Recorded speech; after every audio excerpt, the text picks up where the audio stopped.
The resemblance was impossible to ignore. Anyone with working eyes could see it. The same sharp jawline, the identical slope of the nose, those peculiar gray-green eyes that seemed to shift color depending on the light. Even the way both of them held their shoulders, slightly drawn back, carrying an air of unconscious pride, was unnervingly similar. But one young man wore silk cravats and rode thoroughbred horses across the manicured lawns of Belle Reve Plantation. The other wore coarse cotton and worked those same fields from sunrise until his hands bled. In the suffocating social hierarchy of Tidewater, Virginia, 1854, such similarities were not merely noticed. They were dangerous. They whispered of secrets polite society refused to acknowledge in daylight, though everyone gossiped about them behind fans and closed doors. And when a traveling photographer's camera captured both faces in a single frame, entirely by accident, it set in motion a cascade of events that would shatter one of Virginia's most prominent families, and expose truths that some people would kill to keep buried. This is not a story about justice or redemption. It's a story about what happens when one image forces people to confront a reality they've spent years pretending doesn't exist. It's about the terrifying power of undeniable evidence in a world built on carefully maintained lies, and it begins, as so many tragedies do, with something as simple and as permanent as a photograph.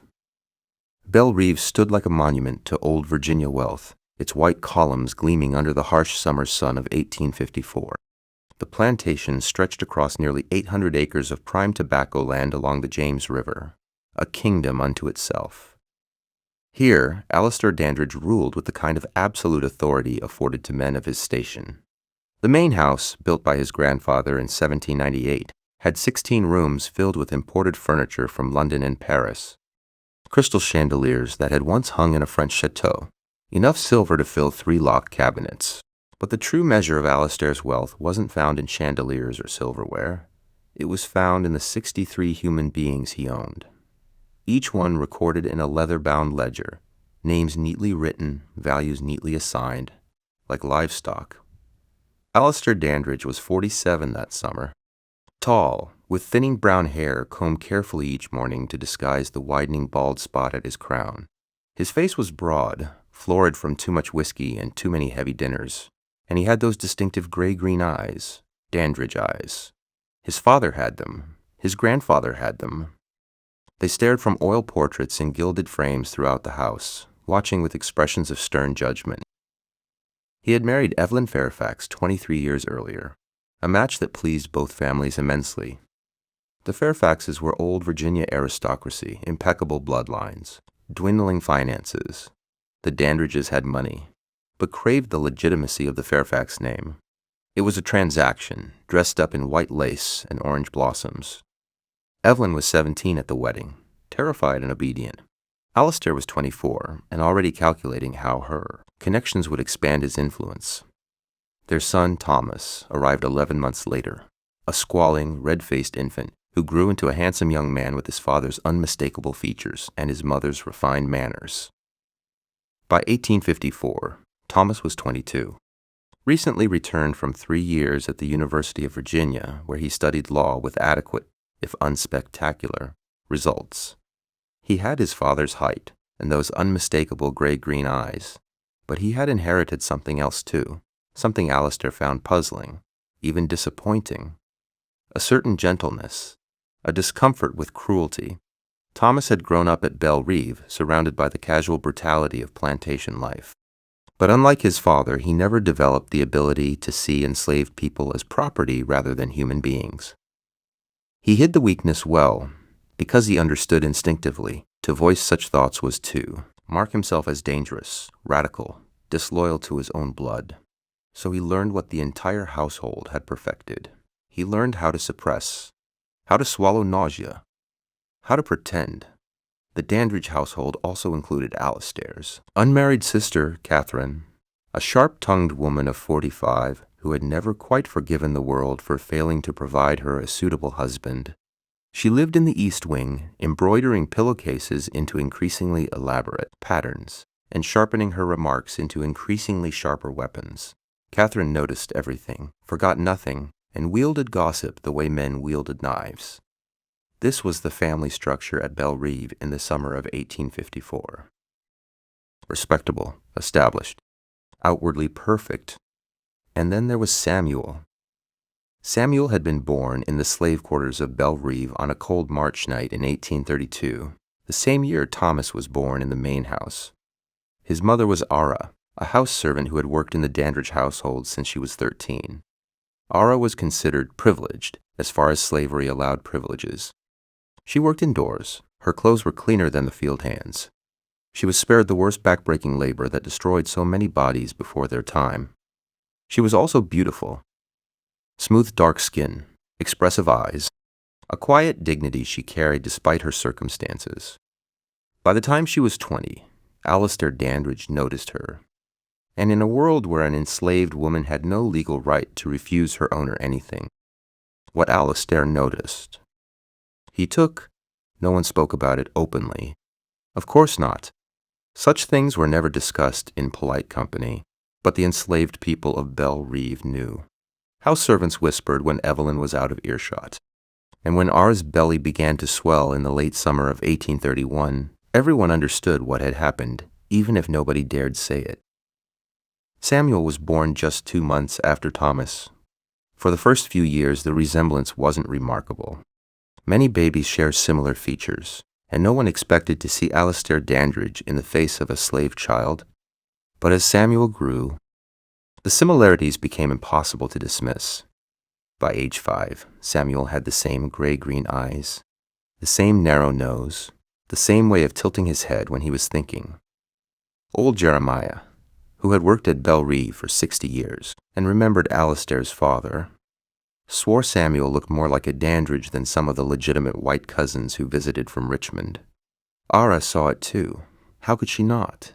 Every time she looked at her son, she saw the man who had forced himself on her reflected back. It was a complicated agony. She loved Samuel with fierce, protective intensity, but his face was also a daily reminder of violation and powerlessness. She never spoke of his parentage. Not to Samuel. Not to anyone. What would be the point? The truth couldn't free him. It could only endanger them both. So Ara taught Samuel the fundamental rule of survival.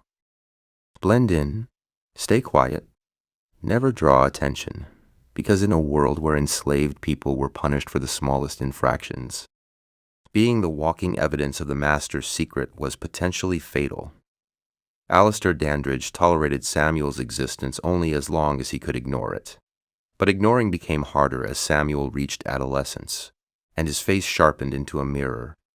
By the time both young men were 22 in the summer of 1854, they could have been brothers, or rather, they looked like what they actually were, a legitimate son and his illegitimate half-brother, different mothers, same father, same eyes, same face. The enslaved community at Belle Reve walked on eggshells around that truth. Everyone knew. Everyone saw, but everyone also understood. Acknowledging it openly would bring disaster. Alistair had never publicly admitted to fathering Samuel, and no one expected he ever would. As long as the fiction remained intact, as long as everyone pretended not to see what was obvious, a fragile peace could survive. Even Thomas had noticed years earlier. He was 16 the first time he really saw it, walking through the tobacco fields to escape his father's expectations when he saw Samuel working beside other young men. The late afternoon sun hit Samuel's face at an angle, and for one disorienting moment, Thomas felt like he was looking at his own reflection dressed in rough cotton. He stopped walking, stared too long. His mind raced through implications he did not want to examine. Samuel noticed the attention immediately and looked down, shoulders tensing with fear. That reaction, so immediate, so practiced, shook Thomas more than the resemblance itself, because it reminded him what this place was, what he was, what Samuel was. Thomas never confronted his father. The accusation felt too enormous, too devastating, and part of him didn't want confirmation, because confirmation would force him to reconcile the father he knew, a stern, respected pillar of the community, with the truth that he might be the kind of man who raped an enslaved woman, and then enslaved his own child. So Thomas did what the entire family did. He pretended not to see. He avoided looking at Samuel directly, and when their paths crossed, he looked through him as if Samuel were furniture. This was the precarious situation at Belle Reve in July of 1854. When Silas Croft arrived at the front gate with a traveling photographer's wagon, Silas lived out of that converted wagon, which smelled perpetually of chemicals, silver nitrate, bromine, and the acrid tang of mercury vapor. He was 36, originally from Baltimore, with thinning sandy hair and wire-rimmed spectacles that gave him a scholarly air. He had learned the daguerreotype process in 1850 and spent the last 4 years traveling through the South, offering wealthy plantation owners the chance to capture their likenesses and properties in permanent images.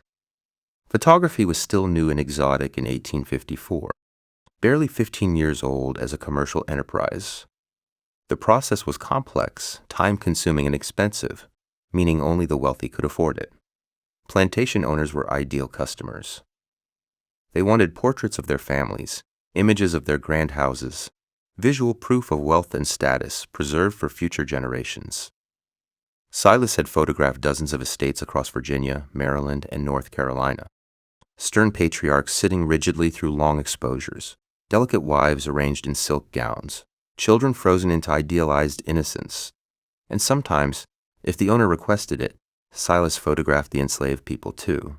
These images served a dual purpose: documentation of valuable property, and a form of boasting, wealth measured in human beings. Silas found those sessions profoundly uncomfortable, but he needed the money, and he learned not to question his customers. Alistair Dandridge had sent for him 3 weeks earlier, after seeing his work at a neighboring plantation. The Dandridges wanted a formal family portrait, Alistair, Evelyn, Thomas, and Catherine, arranged in front of the house. They also wanted photographs of the main house from various angles, images to be sent to relatives in Richmond and Norfolk as evidence of Belle Reve's magnificence. Silas set up his equipment on the front lawn, a process that took nearly 2 hours. The camera was a large, unwieldy contraption mounted on a sturdy tripod. Creating images required preparing silver-plated copper sheets with iodine vapor, exposing them for minutes depending on the light, then developing the plate using heated mercury vapor. Dangerous, precise, unforgiving. The family portrait was scheduled for Saturday morning. But on Friday, Silas spent the afternoon testing light and exposure time, positioning his camera to capture the front facade, making sure the white columns wouldn't wash out under the bright summer sun. Life on a plantation didn't stop for photography. People moved constantly, carrying water, tending gardens, performing endless labor to keep a property like Belle Reve running. Silas usually waited them out. But this time, he didn't wait quite long enough. He removed the lens cap. The exposure began. And in that moment, 2 young men entered the frame from different directions. One, Thomas, wearing fine linen, walking with the relaxed confidence of someone who owned the ground beneath his feet. The other, Samuel, carrying a basket of kindling, moving with the careful invisibility of someone trained not to be noticed. They crossed within 15 feet of each other. Neither looked at the other. They were in the frame for only seconds. Too little time for a clean portrait. Daguerreotypes demanded stillness or the image blurred, but it was enough to capture their forms, their profiles, their silhouettes against the white columns. Silas thought nothing of it. Just a test plate, not intended for the customer. He'd develop it that night, check the chemistry, and discard it. That evening, inside his wagon, lantern light flickering against glass bottles and metal trays, Silas developed the plate, and when the image emerged from the mercury vapor, he nearly dropped it. There, caught on a silvered surface, were 2 young men in profile. Not perfect, some blur, some loss of detail, but what was undeniable, painfully clear, was that they had the same face, the same profile, the same bearing, the same distinctive features that marked them as kin. One dressed in fine clothes, one dressed in rough cotton, one white, one black. But the face was the same. Silas stared until his hands trembled. He had traveled the South long enough to understand what happened on these estates. He had heard the whispered jokes, the night visit comments, the casual cruelty framed as humor, but he had never seen the evidence presented so starkly, so permanently. This wasn't a vague similarity. This wasn't coincidence. This was blood relation, captured in silver and copper. Silas understood immediately. The plate in his hands was dangerous. If the Dandridge family saw it, there would be hell to pay. For the enslaved young man, for his mother, maybe for anyone connected to them. If the image circulated, it would destroy the family's reputation. His first instinct was to destroy it, smash the plate, melt it down, pretend it never existed. But Silas didn't destroy it. Instead, he wrapped it carefully in cloth and hid it at the bottom of his equipment chest. He told himself he'd get rid of it later, after he left Belle Reve, after he was safe. But the truth was more complicated. Some part of Silas, disgusted with what he'd witnessed on his travels, sick of documenting wealth built on suffering, wanted the evidence to exist, wanted proof that the system was built on hypocrisy and lies. He didn't know what he would do with the image. He only knew he couldn't bring himself to erase it. Not yet. The next morning, Silas Croft completed the formal family portrait exactly as commissioned. The Dandridge family arranged themselves on the front portico as if posing for history itself. Alistair sat at the center, rigid, authoritative, his expression carefully neutral. Evelyn beside him, hands folded delicately, dressed in dove-gray silk, the image of southern refinement. Thomas stood behind his father's right shoulder, composed and handsome. Catherine positioned at the end, lips pressed thin, her expression already annoyed by the heat and the inconvenience. The exposure lasted nearly 12 minutes, 12 minutes of absolute stillness under the July sun. Evelyn's eyelid twitched by minute 8. Catherine's irritation hardened into visible hostility. But when the plate was developed later that afternoon, it was flawless. A perfect illusion. Southern respectability captured in silver. Alistair was delighted. So pleased, in fact, that he ordered 5 additional copies and commissioned 3 more photographs, one of himself alone, one of Thomas, and a sweeping landscape of the plantation. Silas spent 4 more days at Belle Reve. He was treated generously, fed in the formal dining room, housed inside the main house, paid handsomely. But every moment he felt the weight of the hidden plate in his equipment chest. And every day he noticed Samuel moving at the edges of life, silent, careful, deliberately unseen. On Silas's final evening, he witnessed something that haunted him. Thomas stood alone on the second-floor balcony, staring out over the fields. Below, barely visible in the fading light, Samuel worked late, finishing a task before darkness swallowed the land. From Silas's angle, they appeared in perfect alignment. Same face, different worlds. Thomas gripped the railing until his knuckles turned white. Then he turned away.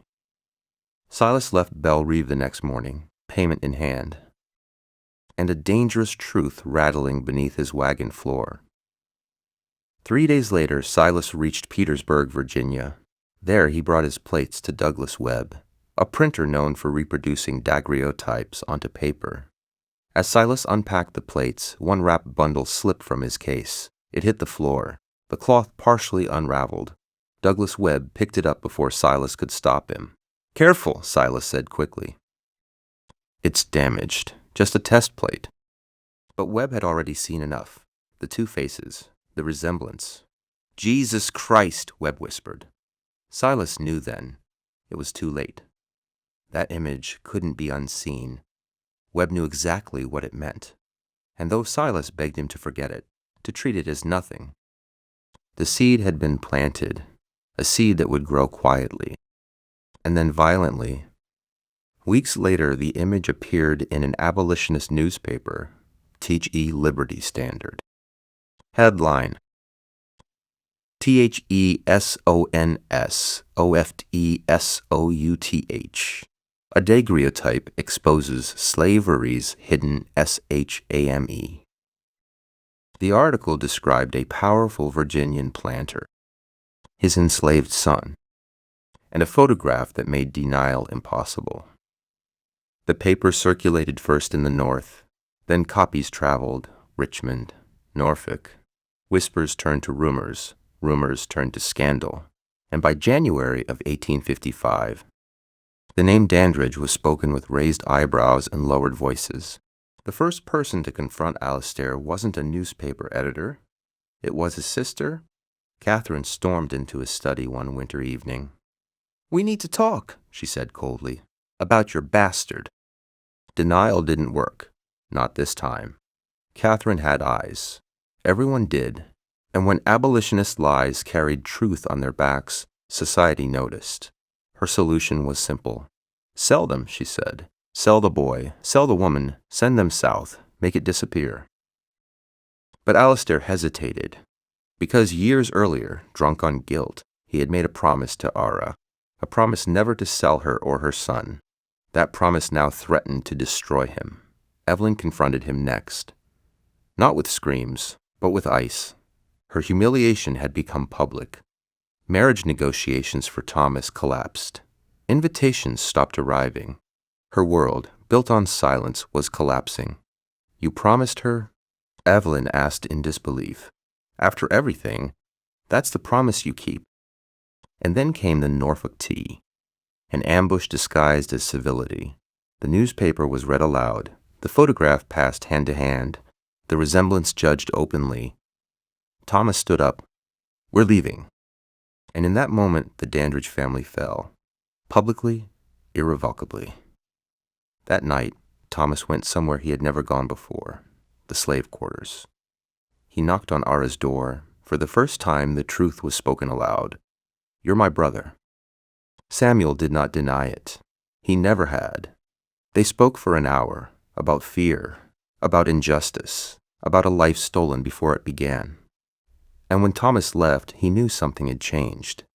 He could no longer pretend. When Evelyn announced she was leaving forever, Thomas made his choice. He stayed, and he confronted his father. "Free them," he said, "or I will. When this plantation becomes mine." 3 days later, Alistair Dandridge signed the papers. Ara and Samuel were free. Not justice, but a beginning.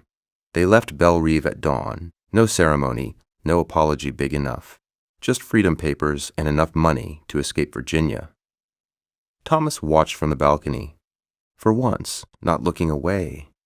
Alistair died 4 years later. A wealthy man, a disgraced one. Thomas inherited Bellerive and dismantled it slowly, freed those he could, paid those who stayed, and lived his life trying to undo damage that could never fully be undone. Ara and Samuel reached Philadelphia. Samuel built a life. Ara lived long enough to see slavery end. And the photograph? The original plate was destroyed, but copies survived.